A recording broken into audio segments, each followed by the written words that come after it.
नमस्कार ग्वालियर, आप सुन रहे हैं गूंज 90.8 FM। आपकी अपनी आवाज, आपकी अपनी आरजे प्रिया के साथ शो लेकर आई हूँ एक मुलाकात, जिसमें आज हमारे खास मेहमान हैं अजीत सिंह चौहान जी, डीएसपी ट्रैफिक ग्वालियर। सर, आपका बहुत बहुत स्वागत है हमारे शो में। Thank you.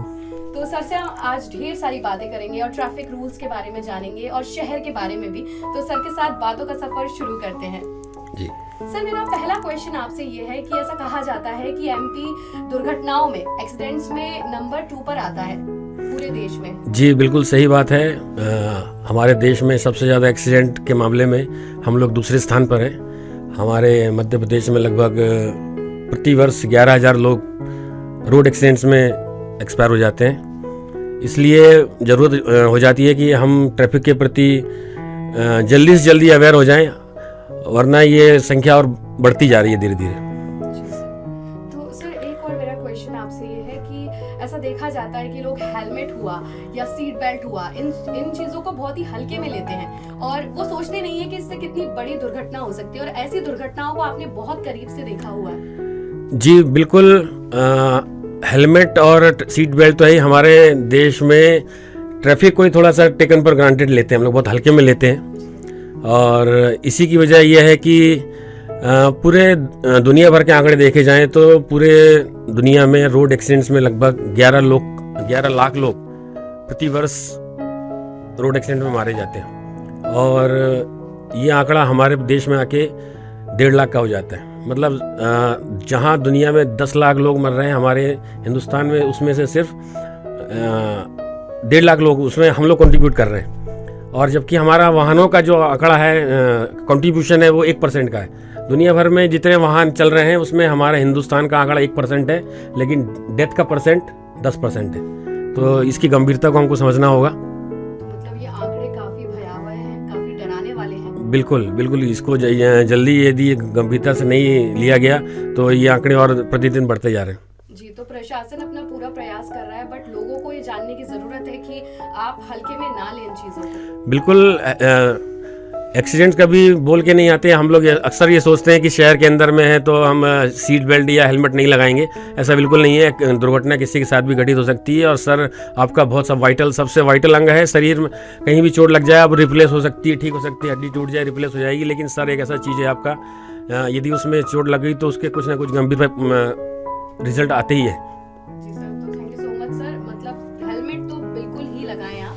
सर, मेरा नेक्स्ट क्वेश्चन आपसे ये है कि ऐसा देखा जाता है कि आजकल यंगस्टर्स हैं या फिर लोग अगर ऑफिस के लिए सुबह कहीं जाने के लिए देर होती है तो ओवर स्पीडिंग बहुत करते हैं। कई लोग इंटेंशनली करते हैं, तो उन्हें आप क्या कहना चाहेंगे? इस पर क्या क्या कार्रवाई होती है? मैं ऐसे लोगों से यही कहना चाहूँगा कि ट्रैफिक रूल्स फॉलो करें, और सबसे ये बिल्कुल आपने सही बात कही कि जो ये एक्सीडेंट्स हो रहे हैं ये ज़्यादातर ओवर स्पीडिंग के कारण हो रहे हैं। और ये ओवर स्पीडिंग, अभी मैं आपको एक आंकड़े बताऊं, ये जो डेथ हो रही है इसमें से 80% लोग बहुत कम एज ग्रुप के हैं। मतलब 18 से लेकर 35 साल के एज ग्रुप के लोग, 80% लोग जो मृत्यु जिनकी रोड एक्सीडेंट में हुई है, ये 18 साल से ये 40-45 साल की उम्र के बीच का ही ग्रुप है।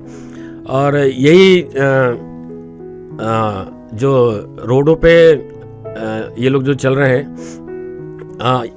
यही घर का एक सदस्य कमाने वाला भी हो सकता है। इस चीज़ को अपन को देखना होगा कि यदि एक सदस्य घर का जो कमाने वाला चला गया तो उस परिवार का क्या होता है। उस परिवार के वो तो आदमी चला गया, लेकिन उसके साथ में जो उसका फैमिली है, बच्चे हैं, बच्चों के सपने सारे मर जाते हैं। इसलिए एक्सीडेंट तो होंगे क्योंकि रोड अच्छी होंगी, गाड़ियाँ होंगी, लेकिन यदि हेलमेट लगाएंगे, सीट बेल्ट लगाएंगे तो इसकी मृत्यु के आंकड़ों को हम लोग थोड़ा रोक सकते हैं। जी सर, तो मतलब ये है कि यदि आप अपनी परवाह नहीं करते तो अपनी फैमिली की जरूर बिल्कुल करें। बिल्कुल। और कई लोग ऐसा होता है कि ओवर स्पीडिंग करते हैं या ट्रैफिक रूल्स का पालन नहीं करते, उनके कारण दूसरे भी परेशान हो जाते हैं। बिल्कुल।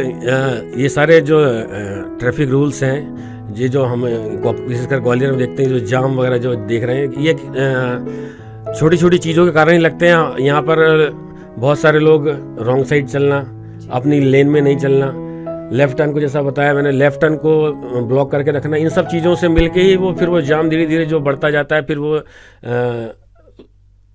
ट्रैफिक को बाधित करता है। इसलिए लेफ्ट टर्न को हमेशा खुला छोड़ें, अपनी लेन में चलें। जिसको राइट में मुड़ना है पहले से राइट में आ जाए और फिर उसके बाद में राइट टर्न ले। हम देखते हैं कि जिसको राइट में मुड़ना है लेफ्ट लेन में खड़ा हुआ है और फिर पूरा ट्रैफिक के सामने से जाता हुआ ट्रैफिक को रोकता हुआ जाता है, जिससे पीछे लंबी लाइन लग जाती है। तो इन चीज़ों का ख्याल रखने की ज़रूरत है। और ये सिर्फ हवाई बातें नहीं है, सर के पास बाकायदा आंकड़े हैं कि कितने % एक्सीडेंट्स होते हैं और किस कारण से होते हैं। तो आई होप सो हमारे ग्वालियर वासी इस और ध्यान देंगे। जी बिल्कुल, मेरा ये गूंज एफएम के माध्यम से सभी लोगों को इस संदेश है, अपील है, गुजारिश है कि पुलिस से बचने के लिए हेलमेट न लगाएं, सीट बेल्ट न लगाएं, अपनी सुरक्षा के लिए लगाएं। ये आपके जीवन के लिए बहुत ज़रूरी है। जीवन आपका ईश्वर ने दिया है, बहुत अमूल्य है। आपके घर वालों के लिए आपका जीवन अमूल्य है, इसलिए हेलमेट और सीट बेल्ट आवश्यक रूप से लगाएं। Thank you so much sir. Sir मेरा नेक्स्ट क्वेश्चन आपसे ये है कि आप और आपकी टीम ट्रैफिक अवेयरनेस के लिए कैंपेन्स चलाते हैं, स्कूल्स में और कॉलेजेस में कैंप करते हैं, उसके बारे में हमें कुछ बताएं। जी, किसी भी शहर की या देश की ट्रैफिक व्यवस्था 3 ईज पे काम करती है, जिसमें पहला एजुकेशन हो गया एंड फिर उस इन्फोर्समेंट और इंजीनियरिंग। तो इन चीज़ों पे सभी लोग काम करते हैं, लेकिन जो एजुकेशन वाला जो पार्ट है वो अक्सर देखा जाता है कि बहुत पीछे रह जाता है। हम लोग चालान कर रहे हैं, लेकिन यदि चालान से व्यवस्था सुधरती होती तो अब तक शायद मुझे लगता है कुछ तो असर होना चाहिए था। लेकिन एजुकेशन ऐसा चीज़ है, उसको यदि एजुकेशन और अवेयरनेस जितनी ज़्यादा बढ़ेगी, लोगों में लोग अवेयर होंगे ट्रैफिक रूल्स के प्रति, तो स्थितियाँ और बेहतर होंगी। सर अगर स्कूल और कॉलेजेस एजुकेशनल इंस्टीट्यूट्स आपके साथ जुड़ना चाहें तो क्या कर सकते हैं? जी, मुझसे संपर्क कर सकते हैं। मेरा ऑफिस झांसी रोड ट्रैफिक थाना है, वहाँ पर मेरा ऑफिस है, आप मुझसे आकर संपर्क कर सकते हैं। इसके अलावा एक हम लोग अभी ट्रैफिक की हेल्पलाइन नंबर भी जारी कर रहे हैं। यदि किसी को पूरे शहर में ट्रैफिक से रिलेटेड कोई दिक्कत आती है तो उसमें आप कॉल कर सकते हैं। जी sir, thank you so much sir. Sir एक क्वेश्चन और मेरे दिमाग में आ रहा है कि मैंने कई लोग ऐसे देखे हैं कि जो गाड़ी चलाते में म्यूजिक बहुत लाउड सुनते हैं, तो इससे भी आपको ऐसे रिलेटेड कुछ केसेस आए हैं? नहीं, बिल्कुल। देखिए, ड्राइविंग स्किल बहुत एक पर्टिकुलर, ये भी एक स्किल है और मल्टी टास्क ड्राइविंग के समय नहीं हो सकता। आपका दिमाग भगवान ने ऐसा बनाया, बहुत बिरले लोग होते हैं जो एक ही समय में 2-2 4-4 काम कर पाते हैं, लेकिन जो एक नॉर्मल आदमी है वो एक बार में एक ही काम के बारे में सोच सकता है। तो यदि आप वाहन चला रहे हैं, कोई व्हीकल चला रहे हैं, तो सिर्फ आपका पूरा ध्यान उसी पर ही होना चाहिए। बहुत सारे केसेस देखे हैं मैंने कि ये म्यूज़िक के कारण ही बहुत सारे एक्सीडेंट हुए। तो इन बातों का ख्याल रखने की जरूरत है। छोटी छोटी सी चीजें कब बड़ा रूप ले लेती हैं पता नहीं। जी बिल्कुल। सर मेरा नेक्स्ट क्वेश्चन आपसे ये, हमारे शहर के ब्लैक स्पॉट्स या फिर कहें ऐसे स्थान कौन कौन से हैं जहाँ पर ज्यादा दुर्घटनाएं होती हैं और लोगों को ज्यादा सतर्कता बरतने की जरूरत है? जी, हमारे शहर में शहर के अंदर तो ऐसे नहीं है, लेकिन अपन ये शहर से बाहर जाते हैं, जैसे आपको यहाँ से डबरा जाते समय ये हाईवेज पे सिकरौदा चौराहा है, वो हमारा एक ब्लैक स्पॉट था। एक जोरासी घाटी है, यहाँ पर आपका नैनागिर चौराहा है, और इसके अलावा ये आपका झांसी रोड थाना है, इसके आसपास का क्षेत्र जो है वो ब्लैक स्पॉट में। यहाँ पे काफ़ी एक्सीडेंट्स हो रहे हैं और काफ़ी लोग एक्सीडेंट में मारे भी जा रहे हैं यहाँ पर। तो इन जगहों पे आप जाते हैं तो विशेष करके ध्यान रखिए, गाड़ी ओवर स्पीड में ना चलाएं, क्योंकि यहाँ पे रोड अच्छी हैं और इसलिए लोग यहाँ पर ओवर स्पीडिंग करते हैं। तो मेरा सभी से निवेदन है कि इन जगहों पर जाएँ तो अपनी लिमिट में स्पीड में चलें। Thank you so much sir. जो ग्वालियराइट्स हैं इसका ख्याल रखेंगे कि उनको कितना ध्यान देने की जरूरत है। स्पेशली जरूरी नहीं है कि आप ब्लैक स्पॉट्स पर चल रहे हैं तभी आपको इस चीज का ध्यान रखना है, बल्कि आप पूरी टाइम ही जहाँ भी आप जा रहे हैं हेलमेट कैरी कीजिए और ये सारी चीजें। बिल्कुल, शहर में भी आप शहर में अभी तो ठीक है, दिन में इतना ट्रैफिक वॉल्यूम होता है कि आप स्पीड पे नहीं चलते, लेकिन रात के समय भी कई बार देखने में आता है कि लोग ओवर स्पीडिंग करते हैं खाली रोडों पर। बिल्कुल ना करें, आपकी जान बहुत कीमती है, कृपया ऐसा ना करें। प्रशासन को पता है तो लोगों को तो पता ही होना चाहिए।